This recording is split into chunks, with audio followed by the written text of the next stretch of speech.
All right, everyone. Good afternoon. Okay, a couple things at the top, and then we'll get to our guest. Today, President Biden signed an executive order establishing the White House, bless you, establishing the White House initiative on advancing educational equity, excellence, and economic opportunity through Hispanic serving institution alongside nearly 24 champions for these institutions and Latino communities. The president also announced that today we are investing nearly $19 million to build research infrastructure for 5 HSIs. We know that these institutions make an extraordinary contribution to our nation's higher education system and shape the future of the nation, and over half of all Hispanic and Latino students attend a Hispanic serving institution. Today's announcements are part of the historic actions this administration has taken to expand economic opportunity for Latino communities. Next, 1 year ago today, President Biden issued a landmark executive order to ensure that America leads the way in seizing the promise and managing the risks of AI. The executive order directed sweeping actions to manage security risk, protect Americans' privacy, advance civil rights, and stand up for consumers and workers, and promote innovation and competition. Today, President Biden announced that federal agencies have completed on schedule each action that the executive order tasked for this past year, more than 100 in all. As President Biden has said, AI is the most consequential technology of our time. The president and the vice president will continue working to ensure that this technology is developed in a way that works for the American people.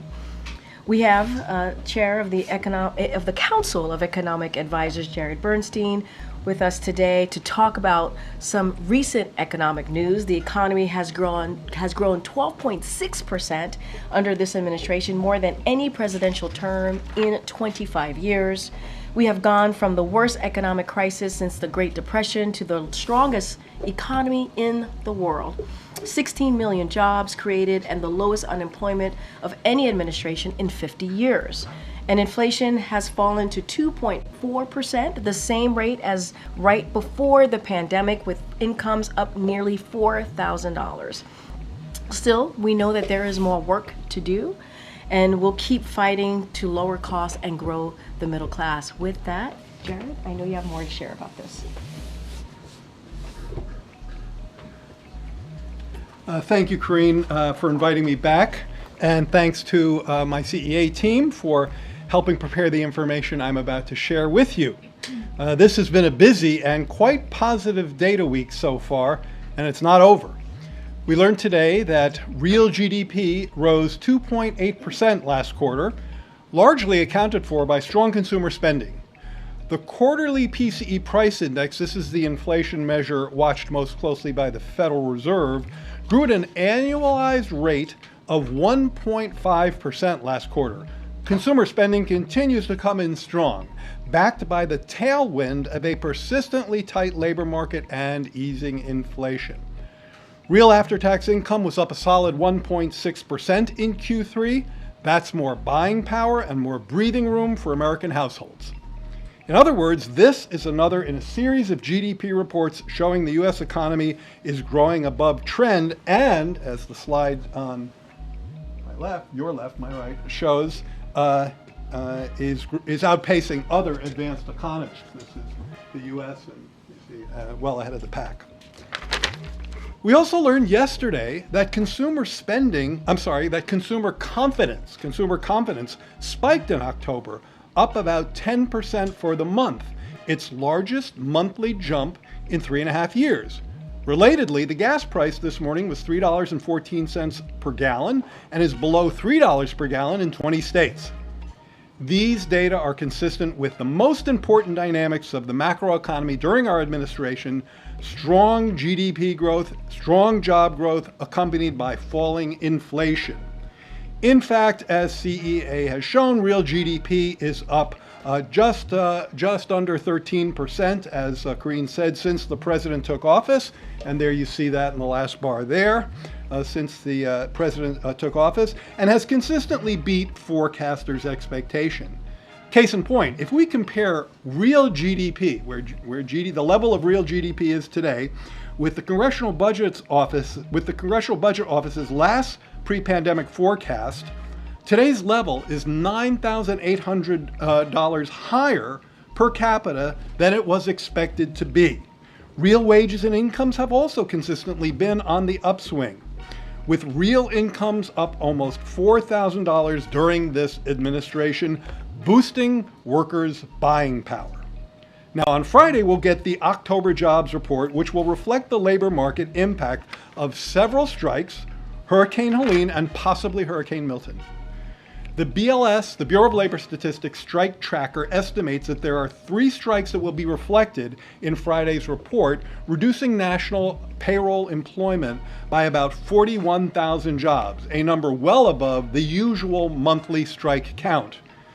Note that the East Coast port strike ended before it could have an impact or an effect on the October payrolls.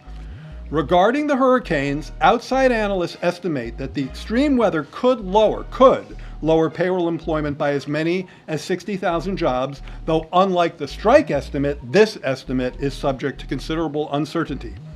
In other words, outside estimates suggest that strikes and weather-related events could collectively lower October payrolls could collectively lower the change in the October payroll by as much as 100,000 jobs. Now, while we're doing all we can to help with these temporary disruptions, we remain confident in the underlying strength of the U.S. labor market. At the same time, it's important to keep in mind that these disruptions will make interpreting this month's jobs report harder than usual. Despite the recent positive data flow, let me be crystal clear that there are no victory laps here. We know that prices are still too high for families, making our cost-cutting agenda as urgent as ever, and we will continue to fight to lower costs in key areas, including healthcare, prescription drugs, childcare, housing, and more. But what these data do show is a strong economic foundation that we must continue building upon. We must especially maintain this progress against efforts by congressional Republicans to drive inflation up with a large national sales tax in the form of tariffs, and we will fight their efforts to repeal the very cost-cutting measures I just referenced. With that, I'll take your questions. Thank you.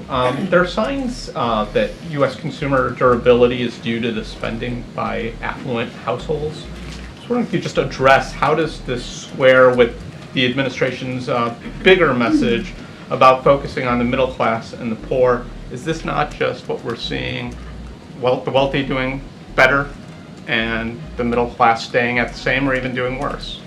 Well, first of all, one thing we know, we've documented this a great deal, but there have been some newspaper articles that also have this in the past week, is that when labor markets are persistently tight, and as you heard Karine say, the unemployment rate has been at a 50-year low in terms of its average over our watch, that tends to disproportionately help the most vulnerable families. So one thing we can tell you with great certainty is that wages and incomes have grown most quickly for those in the bottom half of the income or wage scale.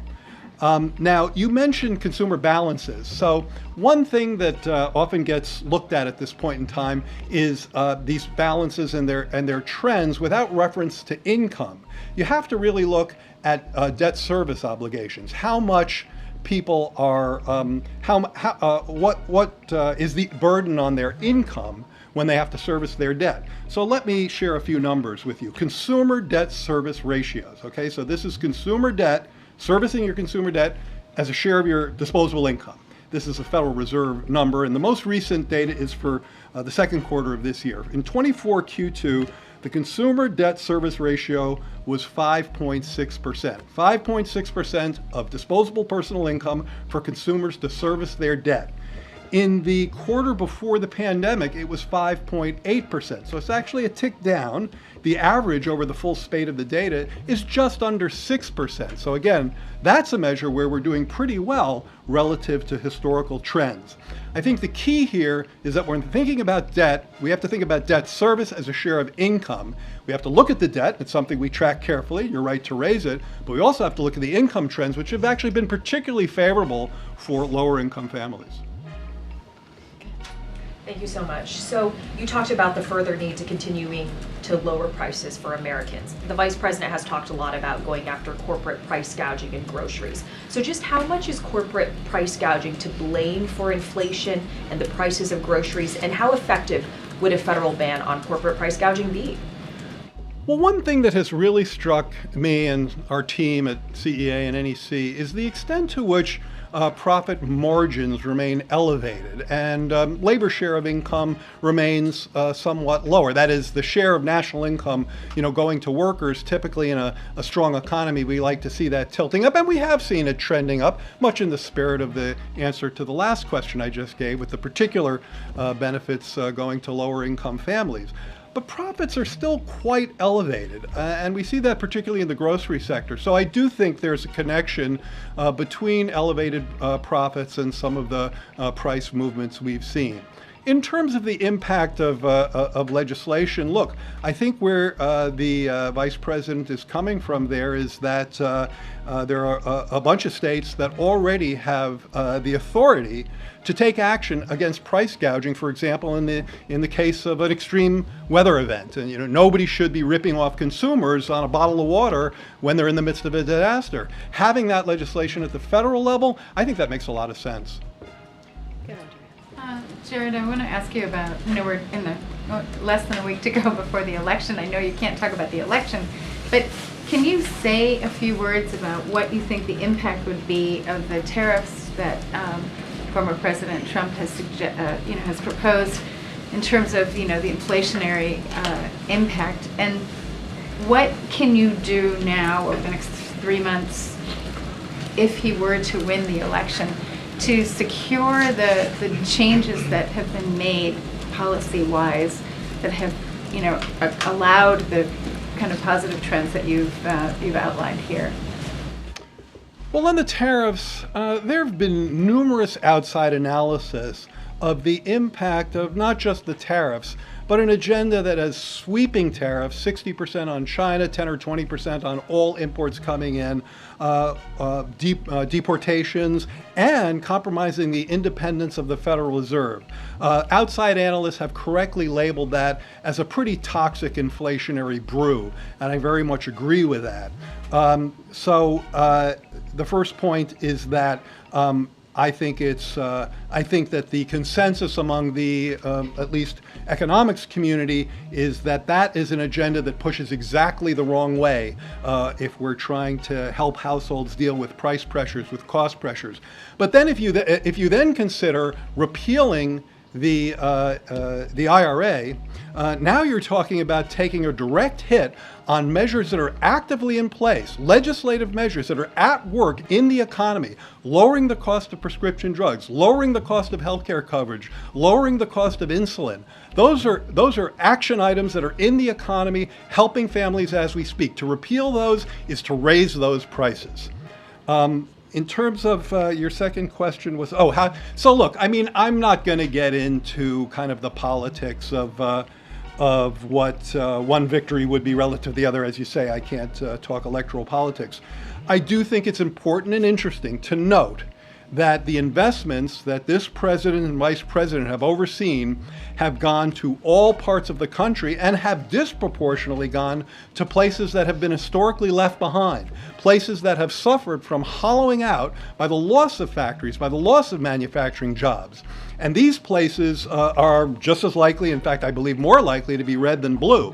And there are many representatives I've seen with all different stripes who are pretty unhappy about the idea of repealing those measures because they see them actively at work building a factory in their district.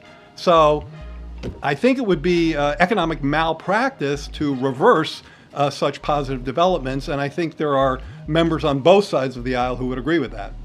Good. Just a quick follow-up. Would you stay on if Harris won and asked you to stay on? Yeah, I'm not going to speculate about that. Good, Kayla. Thank you, Karine. Jared, I have two questions, if I may. The first is on the overall economic agenda.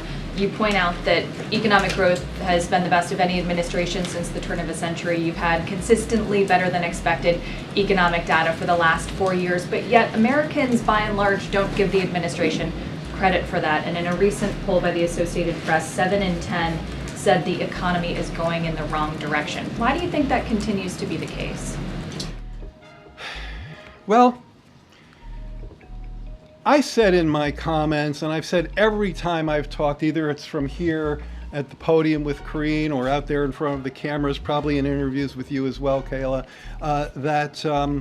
that prices are still too high for too many people, for too many products, too many households. And that's why our cost-cutting agenda is as urgent today as it was yesterday or before we got any of these reports. There's no economic report that is going to make any of us say, oh, well, we don't have to worry about that anymore in terms of cutting the cost of drugs or health care or health coverage or housing or child care. I mean, those are serious structural issues where we have an affordability shortfall in housing and child care, and the president and vice president have robust plans to go after them. We need Congress to work with us on that. And in my view, that is nothing like a red or a blue issue. You cannot find a state in this country that doesn't need more affordable housing and more affordable child care. And I think you'd be pretty hard pressed to find plans that are more robust than the ones we've articulated to add to the supply of affordable housing and add to the supply of affordable child care. So we just need to roll up our sleeves and work together on those issues on behalf of the American people. At the same time, I did mention that consumer confidence spiked in October. I don't want to over-torque on 1 month. But we do see an upward trend.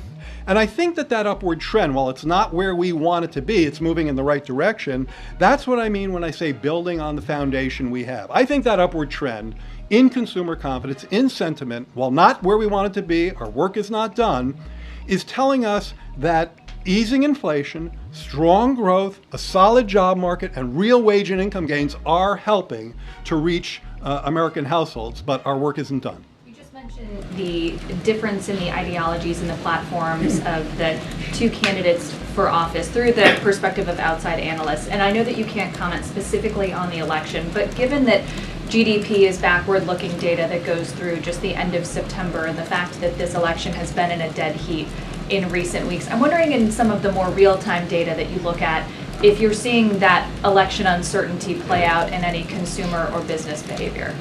I think that, well, here's a really arcane way of answering your question, and then I'll try to speak English. But the arcane way is, and feel free to go ahead and test this, I believe that if you put the economic indicators that we've been generating in almost any election model, it would show the incumbent party winning. All right. Others have done that. You can look at those models. So I think that I don't necessarily buy the idea that these are necessarily backward-looking indicators. To be a little technical, if you look at one of the line items in the GDP report today, private domestic spending, which is basically consumer spending plus business investment. Consumer spending plus business, take out net exports, take out inventories, take out government, take out a lot of the noisy stuff, and look at the core of the private economy, again, consumer spending and private investment. It was up 3.2%, higher than the GDP, which was up 2.8. The reason I reference that is the best predictor of where GDP is heading. PDFP is what we call it. We've written about it on our website today. Please read the CEA blog and follow our tweets. And that's a forward-looking measure. So I feel pretty confident in those assertions. All right, Ed in the back. Thanks, Jared. And Karine. So average hourly wages, Jared, are down 1.4% from the month President Biden and Vice President Harris got into office in December of 2021. Overall prices are up 20% in that same time. Americans have racked up a record amount of credit card debt, 1.14 trillion. So why does this economic growth come with such hardship? So we've had this conversation before, but let's have it again. I think you make an analytic mistake, with respect, when you start measuring wage trends from what I guess, January 21, is that what you're doing? January 2021, yeah. January 21. I don't have the graphic here, but we have it all over the place, and I'll make sure you and others get it. Wages were spiking in that month. Now, how the heck could wages be spiking? I mean, going way up. It looks like a mountain peak. How could wages be spiking in such a lousy economic month of January 21?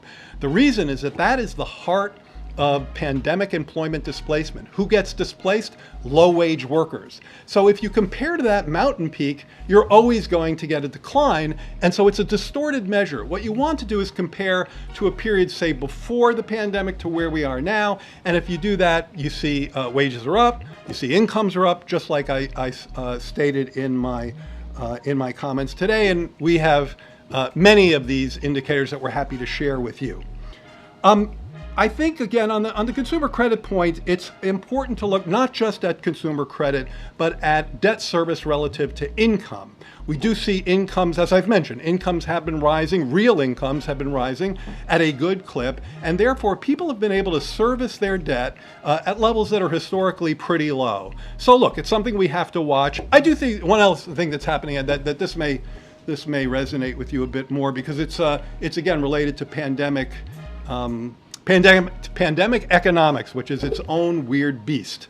One of the things that we saw in the pandemic was that savings rates went also through the roof. People had what economists call excess savings, partly because they were spending less on services, right? They couldn't go out, and partly because of fiscal support. Well, those excess savings led to low-income people having more savings than they'd ever had before.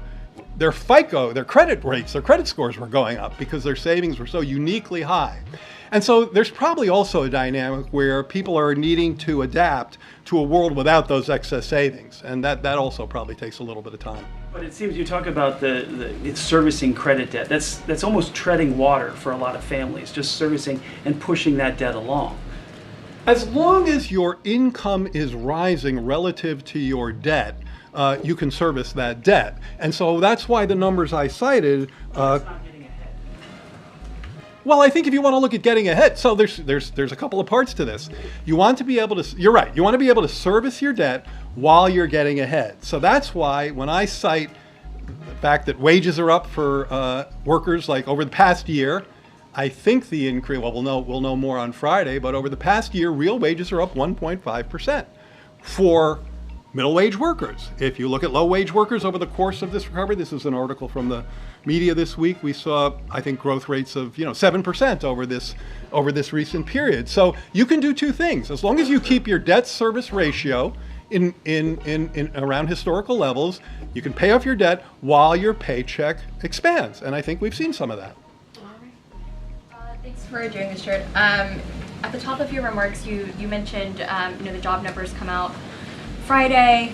You talked about some of the strikes. Boeing, more specifically, they're still on strike. How concerned are you with what's going on with Boeing? And is there an urgent need from your perspective that workers need to get back? And can you just elaborate a little bit more on maybe how some of the strike impact and even hurricanes could be reflected in the job numbers?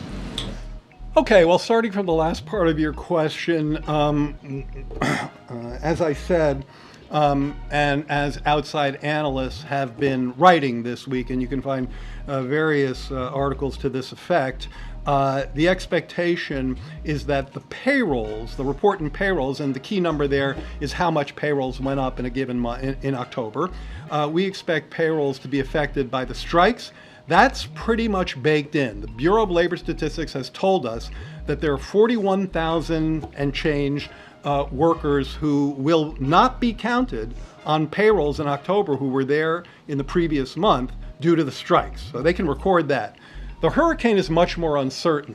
If you're someone who's not getting paid during what we call the reference week, which is when the survey was fielded, you're not going to be counted in the payroll survey. Now, I don't want to get into dizzying weeds about this, but the unemployment rate can be different.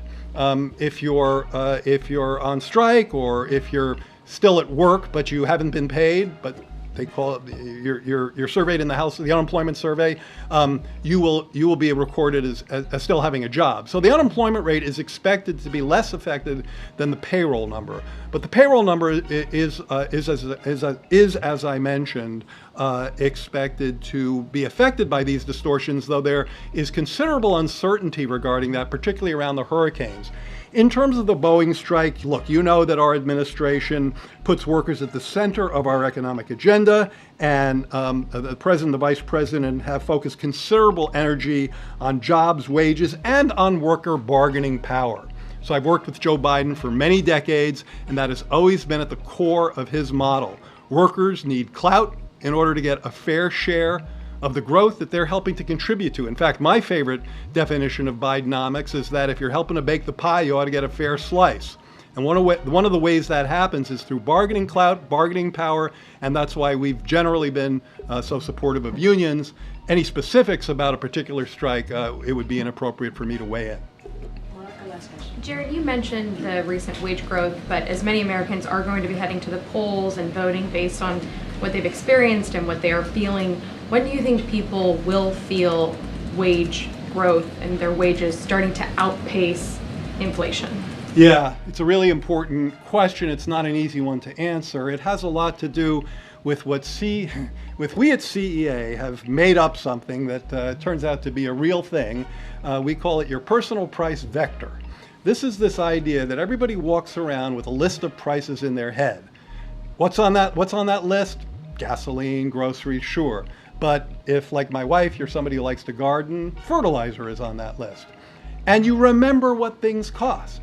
You remember that you used to pay $3 for this and now you're paying $4 for this. Now, one of the points that I'm making is that as your pay goes up, that $4 becomes something you can afford again. So here's a calculation that we do that no normal person would do, which is that it says, if you look at how much work, how many hours of work does it take to buy a bag of groceries right now, it's about the same or even a little lower than it was before the pandemic, right? Because yes, grocery prices have gone up, but especially recently, wages have gone up more than grocery prices. So for whatever hours of work it took you to buy a bag of groceries before the pandemic, it's about the same, even a little less right now. So why don't people feel better? Because they still remember what things used to cost. They still have that, their PPVs, or personal price vectors, have yet to update completely. But they are in that process. And so one test of this theory is, okay, time has to pass, inflation has to stay low so that prices don't get shocked again. Time passes, check, because that's like a physical reality. Inflation is low, 1.5% on a quarterly basis for the PCE last quarter. Real pay has to go up, and we have to do all we can to help on the cost-cutting agenda.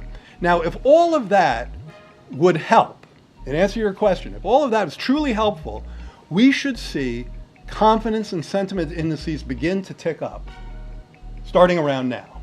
And that's exactly what we've seen. We're not back to pre-pandemic levels. Our work isn't done, but the trend is our friend. We're moving in the right direction, and we have a strong foundation to build upon and a strong policy agenda with which to build upon that foundation. Thank you. Thank you so much, Chair. Appreciate it, Jared. Thank you. Thank you for coming.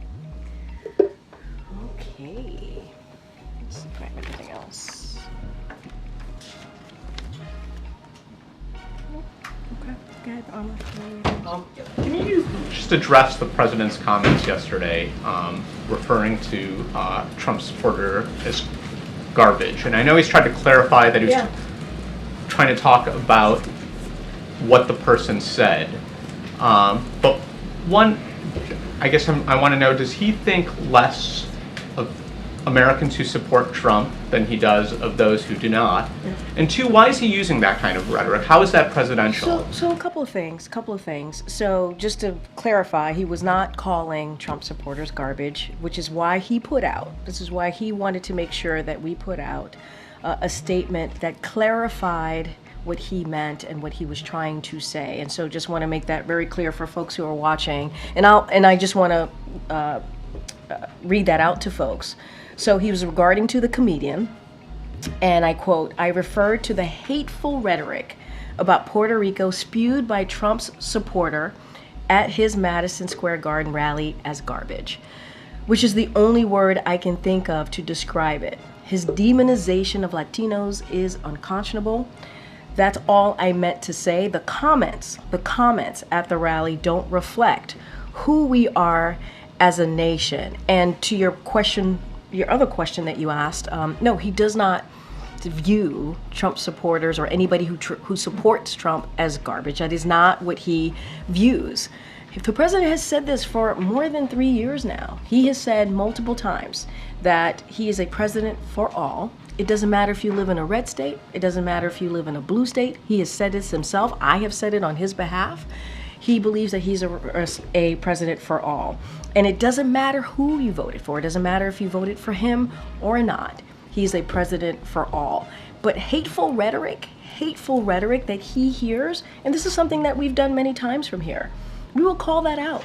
We will call that out. And that's what the president said. Does he have any regret for not being more, his language was not specific. It came out, if you were listening to that video. I was in the room, Amr, I was in the room. I'm sure, but if you were I'm just listening, telling you that I was in the room. but if you were any sort of normal person listening to that video or looking at the clips online, you could come to the conclusion that he was calling, at minimum, this one man garbage, or not, if not all Trump supporters garbage. Does he regret not being more precise with his language? And does he also? I'm waiting for the question to end, but go ahead, keep going. And I apologize. Yeah, and no, the second go part ahead. of that is, does he have any regret for how this has shadowed Vice President Harris's campaign? So a couple of things there, because there's a lot that you laid out. Look, the president wanted to clarify because he understood that what he may have said he understood that what he was saying was being taken out of context. So he wanted to be very, very clear about what he was trying to say. And I just read that out once over. You all have the tweet or the statement that's on X. If you want to read it right now, feel free to do so. And he was talking about hateful rhetoric, and we've called out hateful rhetoric from here. We have. Obviously, this hateful rhetoric was about a particular community, a community that the Puerto Rican community. They are Americans. This is a community that he respects, and he wanted to make sure he called that out. And hateful rhetoric should be called out. It should be. But at the same time, the president is a president for all. He will continue to do so. He will continue to serve for everyone. I want to step back for a second because I think this is really important. Yesterday, we went to Baltimore, Maryland. He announced a $3 billion project in Baltimore. That $3 billion project is going to help 27 states. 11 of those states have Republican governors. This is what this president cares about. Making sure that people who are in need get the assistance that they need, right? He talked about port infrastructure, and we went to Baltimore. Obviously, we know what happened a couple of months ago with one of the bridges there, $147 million for Maryland in particular. But just think about it, 27 states, 11 states are Republican governors. And we're talking about the Inflation Reduction Act, which only Democrats voted for. Republicans didn't vote for that. Republicans tried to repeal that. Let's not forget what the speaker said yesterday about ACA, wanted to repeal ACA, which would hurt millions of Americans.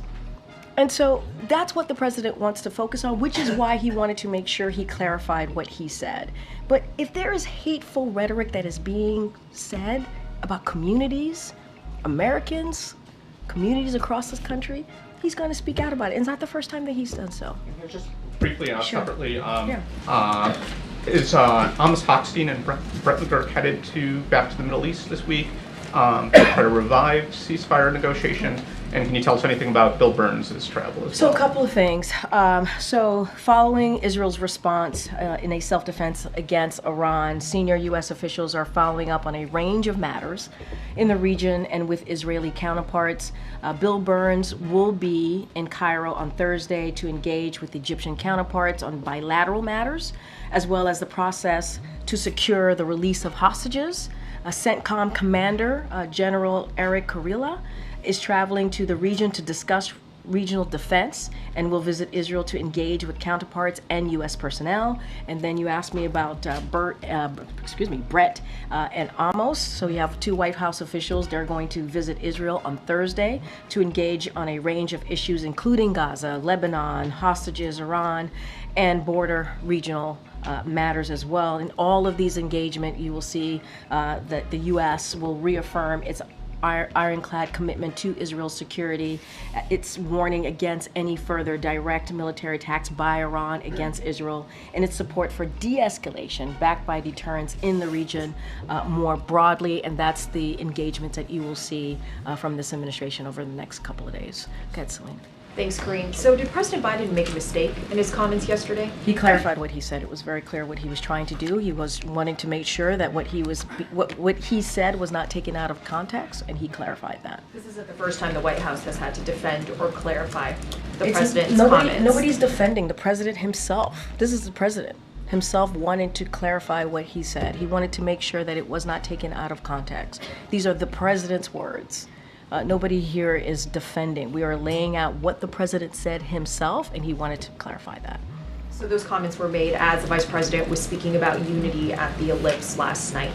Did the president speak to the vice president before or after that speech? Well, I think in a gaggle that the vice president did not too long ago, she confirmed that she had a conversation with the president. The president was very proud of the vice president. She gave a historic speech last night, and he certainly wanted to congratulate her. So that was after the speech. That was and after did the the president make any reference to these remarks or apologize to the vice What president? I can say is I'm not going to get into private discussions here. That's not something that we do from the podium. I'm not going to do that. But the president and the vice president speak regularly. That is not uncommon.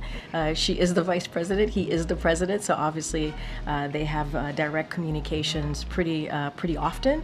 And he did have a conversation last night because he was proud of her historic speech, and he wanted to congratulate her. And again, they speak regularly. And did you or anybody else speak to the president last night to seek clarification by what he meant once realizing it was being taken out of context? I was in the room when he delivered his remarks last night and during the live stream. And what I can say is he himself wanted to make sure that there was clarity in what he was trying to say. Again, we are talking about hateful rhetoric, a hateful rhetoric that was being said. And the president wanted to be very clear. He also feels, and we've been doing this is nothing new here, for the past more than 3 years. When hateful rhetoric is being said, the president believes it's important to speak to it and call that out. And that's what the president was referring to, a particular comedian from just Saturday night, though you all covered this at Madison Square Garden, who was spewing hate against the Puerto Rican community, and the president felt that he needed to say something. At the same time, he wanted to make sure that his words were not taken out of context, and so he himself wanted to make sure that a statement was put out to clarify it. Okay. One more on this. Sure. Was the president reading from a script? It looked like he was reading from notes. Were those comments written out for him in some form? Okay. No, I'm sorry. Go ahead, Audrey. No, it's okay. No, finish. I want you to finish your statement. I'm sorry. I was just, it would be useful to know whether there was a prepared remark that he was reading from, and if so, whether that should have been changed or whether he was editing. A couple of things. I'm not going to get into specific here. It's not unusual for a president or the vice president or any elected official to have notes in front of them when they're speaking to a crowd or to a group of people. That is not unusual. What I can say is the president wanted to make sure that his words were not being taken out of context, and so he wanted to clarify, and that's what you heard from the president. He was very aware, and I would say I think it's really important that you have a president that cares about clarifying what they said. And that's what you see from this president. He took it upon himself to clarify what he said. And I think that says a lot about who Joe Biden is, that he wanted to make sure it was clear that he was talking about the comedian and the hateful rhetoric that was coming from this comedian just a couple of days ago. There have been a lot of comparisons made to the Hillary Clinton remark using the word deplorables. Has the president indicated to you any concern that this comment, this one comment that he has clarified now, could have similar reverberations to that previous comment? I mean, he was certainly active in politics then and was aware of the impact that had. I'm not going to go back and litigate 2016. I'm just not going to do that from here. He was not speaking about Trump supporters. He was not, as a whole, he was not speaking about people who support a different candidate. That is not what he was doing. And he clarified that in his statement last night. That was not his intent.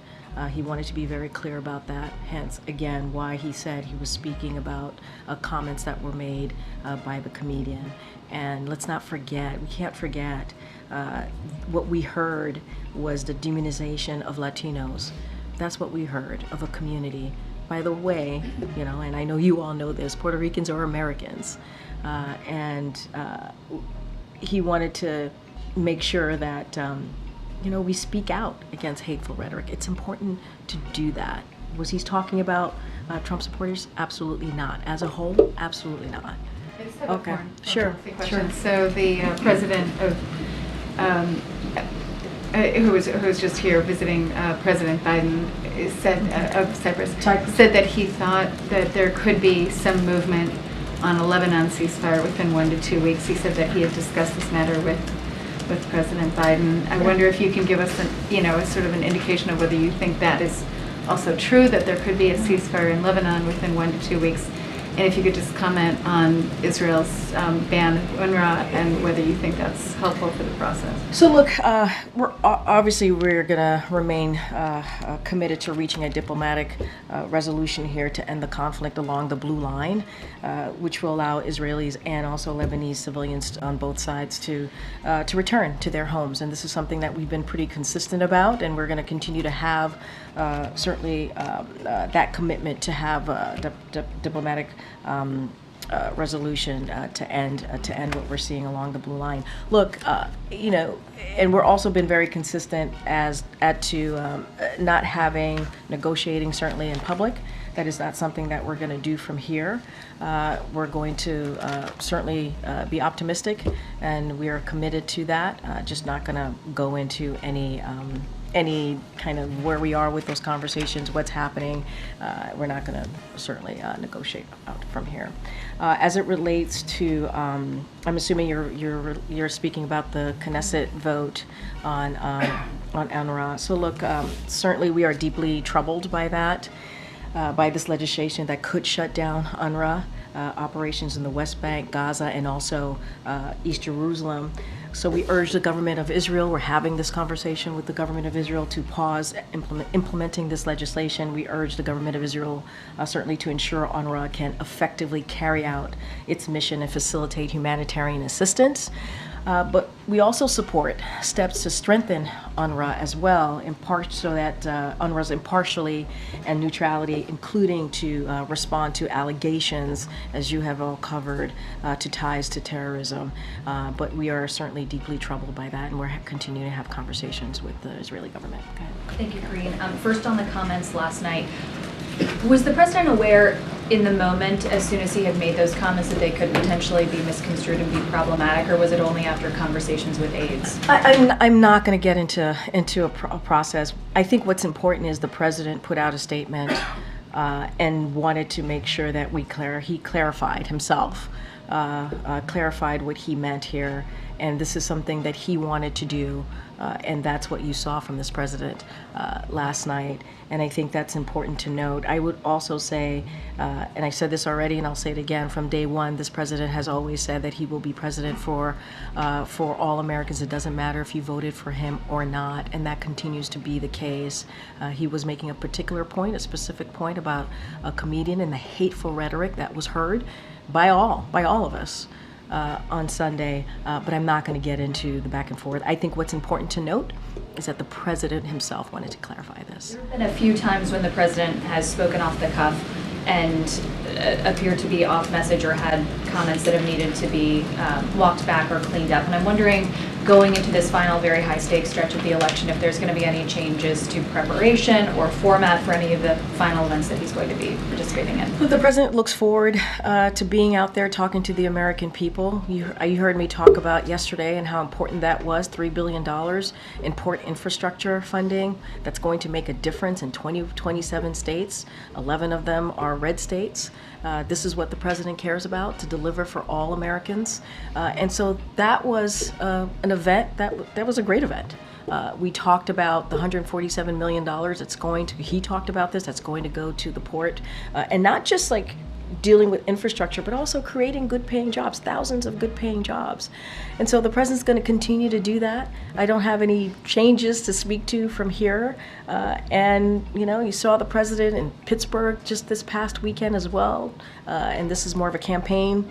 That was a campaign stop, so I'm going to be really mindful, but you saw him talking to laborers and union members, and they were thrilled to see him and very thankful for the work that he's done on behalf of union workers over the past 3+ years. And so that's what you're going to continue to see from the president. It doesn't matter if it's because of the election is a couple of days away.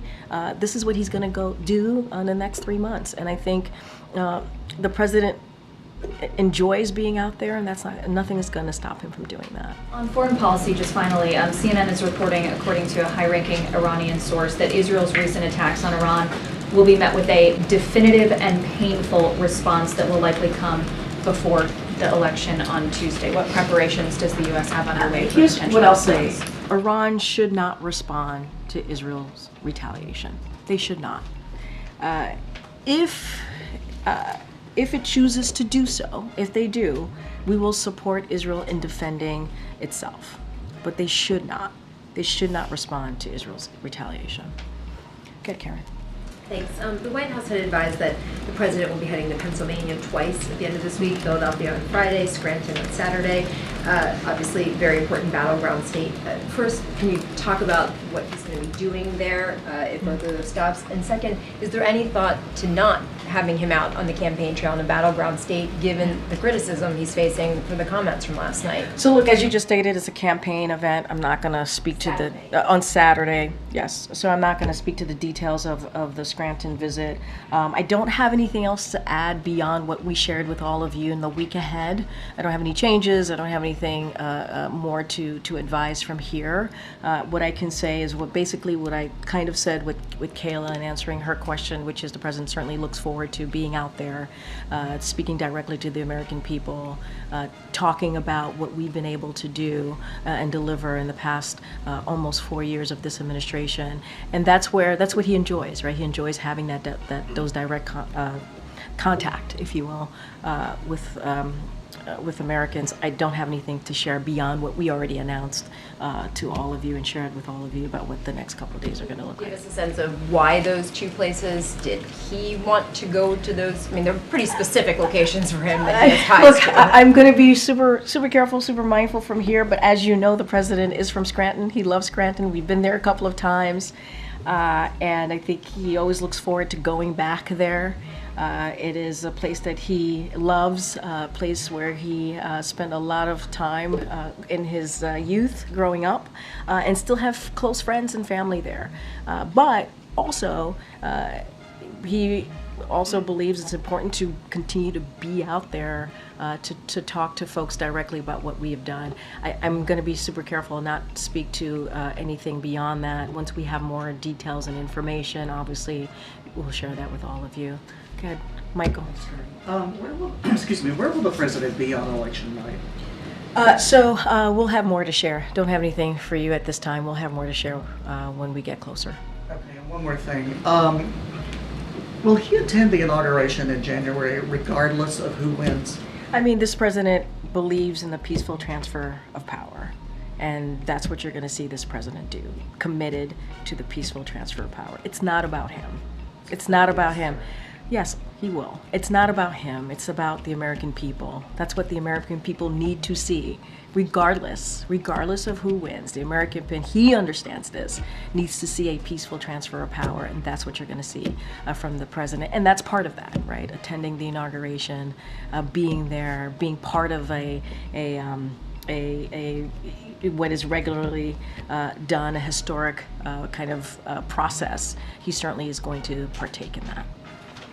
Okay, Monica. And just following up on 2 questions from my colleagues, for the sake of clarity, was the president reading from prepared remarks last night? Look, the president had certainly, it's not unusual for a president, vice president, or any elected official to have notes on what they want to say, prepared to say. I'm just not gonna get into specifics here. I think what's important to note here is the president wanted to clarify what he said. That is what is important. And for a president to do that, I think is important. And I think that shows the integrity of this president to want to make sure that, hey, I want to make really clear, I was talking about the comedian and the hateful rhetoric that was coming out of his remarks on Sunday. I'm not going to get into specifics here and just leave it as that. I think what's important for the American people to note is that the president wanted to make sure that he clarified his statement and is going to continue to be a president for all. It doesn't matter if you voted for him or not. And then just second, the vice president is facing questions about his comments today. So does the president regret at all the distraction this is causing from her campaign in these final days? Here's what I'll say. Yes, the vice president spoke to this, and she said herself that the president clarified these statements. Look, what I will say, and she also said, obviously, and you all saw this, that she believes that it doesn't matter who you vote for, right? People should have their ability to make their decisions for themselves, which is something that this president also agrees on. And I'm not going to, you all are covering this election, you all can speak to if this is a distraction or not. What I can speak to is the president wanted to make sure that he clarified his statement, and he did so. And the vice president did say today she strongly disagrees with anybody who offers criticism of people based on who they vote for and why they vote for them. Mm-hmm. Does the president view that differently? Yes, he feels the same way. He feels the same way as what she stated. But that's something that the president has been saying for some time. He has. He has been saying that it doesn't matter if you voted for him or not. He's your president.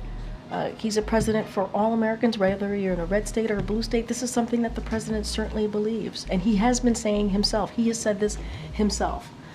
And that's why he didn't want what he said to be taken out of context. That's why he wanted to make sure it was clarified, because that is indeed what he believes. So he agrees with the vice president. Okay, Willie. You touched on this just a little bit about the president agreeing with the vice president, but will the president be a little bit more careful in his upcoming events? I know you can't speak to the campaign events, but in his remarks, what is he going to do differently in terms of what he says to the American people for fear of isolating someone with his comments? Look, here's the thing. You have a president who wanted to make sure what he said was not taken out of context and took that extra step to clarify. I think that tells you where the president is. He took the extra step to clarify. And you don't see that from many elected officials. You certainly didn't see that from the former president. And this president wanted to make sure it was not taken out of context. And so he wanted to clarify. I think that tells you everything that you need to know. Just two quick ones, if I may. On North Carolina, I wanted to see if there's an update about resources there. Both candidates in North Carolina, I wanted to see what the hurricane response, ongoing response is. And on the ballot boxes and the fires and the ballots, and is the White House in contact with local communities about how they can keep the ballot safe, or what's Yeah. the White House doing there in response? So a couple of things there. I do want to speak to North Carolina, and I think thank you for that question, because I think it's important for folks to have an update. So as you know, the Biden-Harris administration, when it came to dealing with these two historic hurricanes, Hurricane Helene and obviously Hurricane Milton, we did a robust whole of government response provided hundreds of millions of dollars in financial assistance to survivors and to substantial debris removal and power restoration. And that is what you saw from this administration. As it relates to specifics there, this includes over $1.3 billion in assistance for individuals and families to help pay for housing, repairs, personal property, replacement, and other recovery efforts, and over 1.1 billion in public assistance, including to support local and state governments as they recover and rebuild. And specifically, what we provided to North Carolina, over $193 million in direct financial assistance. This is for survivors, obviously. And as the president and the vice president have said many times, their administration will be there for the people of North Carolina as they continue to rebuild, as they continue to deal with the loss that they've had to deal with from both hurricanes, a historic hurricane. And as you know, both the president and the vice president have been on the ground, and FEMA continues to assist on the ground. As it relates to the ballot drop box fires, first of all, we want to be very clear about this. It is unacceptable. It is unacceptable. Every eligible American has the right to make their voices heard. And so we are committed to making sure that Americans' right to vote occurs, right? We are committed to that, and we want to make sure that is not undermined. And so we're working with state officials, providing replacement ballots to those affected, and are working to protect against future incidents. That's what state officials are doing, and FBI certainly is going to investigate these incidents. So I would refer you to them specifically about the incidents, but we certainly will call that out, and it is unacceptable. Every eligible American has the right to exercise their right to vote and make sure that their voice is heard. Okay, go ahead, Garen. A Supreme Court ruling allowed the state of Virginia to purge 1,600 voters from the registration rolls suspected of being non-citizens. Critics argue that the ruling violates the National Voter Registration Act, which bars systematic changes to voting rolls 90 days before an election. What does the White House make of this ruling? So look, it's very similar to how I answered Willie's question, but I'll start off with this saying it is already illegal. It is already legal for non-citizens to vote in federal elections, and it is a federal crime that is punishable by prison and fines. And again, as I stated to your colleague here, every single eligible American has the right to make sure that their voices are heard if they choose so. And so that is something that we're going to continue to make sure that happens. And I'll just leave it as there for now. Topic. Yeah. The mother of Shanquella Robinson, the 25-year-old North Carolina woman killed in Cabo, Mexico in 2022 after a physical assault caught on video while vacationing with people she believed to be her friend. Her mother filed a wrongful death lawsuit against those 6 individuals who, and also names the State Department and FBI, accusing the agencies of negligence in their failure to extradite those involved and failure to properly investigate that case. Given that her family did have a meeting here at the White House, wonder what the White House has any reaction to that lawsuit? Yeah, I'm going to be mindful and careful here. It's an ongoing case. There's a lawsuit obviously tied into this. So what I will do is refer you to certainly the State Department and just not comment from here. Has the White House been in contact with the Robinson family outside of that one meeting last year? I would have to connect with my colleagues here. I don't have anything to share beyond that one-time connection, but I would have to connect with the team here. All right, thanks everybody. Have a good one.